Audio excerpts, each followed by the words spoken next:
Hello' guys, সকলোৱে কেনেকুৱা আছে? আশা কৰোঁ সকলোৱে ভালে আছা আৰু ময়ে ভালে আছোঁ।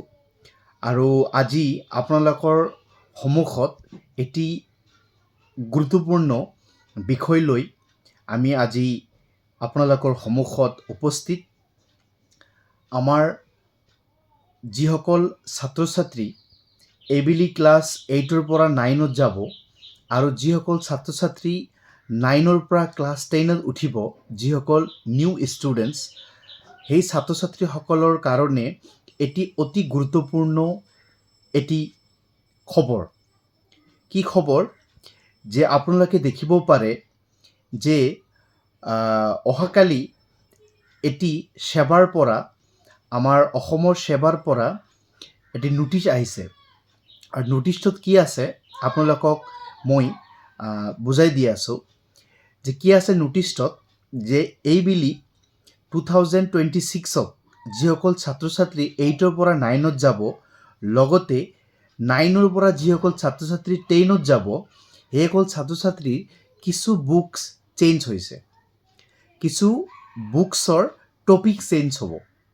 সেইকাৰণে সকলো ছাত্ৰ ছাত্ৰীক উপদেশ দি দিছে যে তেওঁলোক এই ছাবজেক্টবিলাক পুৰণি কিতাপ নপঢ়িব। হয়তো পুৰণি কিতাপ পঢ়িলে তাৰ ফলাফল হয়তো পাবও পাৰে, পাব নোৱাৰে আৰ কি কৈ দিছে। কি কৈ দিছে? তোমালোকৰ কাৰণে যিসকল ছাত্ৰ ছাত্ৰী 9ত আৰু 10ত তোমালোক যাবা, কিছু ছাবজেক্ট আছে, যি ছাবজেক্টটো মই নাম কৈ আছোঁ। প্ৰথম মেথামেটিক্সৰ টপিক চেঞ্জ হ'ব, মানে লেচন চেঞ্জ হ'ব, নিউ লেচন ইনক্লুড হ'ব। 9ৰ ষ্টুডেণ্টৰো নিউ লেচন ইনক্লুড হ'ব আৰু 10ৰ ছাত্ৰ ছাত্ৰীৰ কাৰণেও নিউ লেচন ইনক্লুড হ'ব। চ' মেথৰ পুৰণি কিতাপখন ফ'ল' নকৰিব, নতুন কিতাপ আহিব সেৱাৰ পৰা।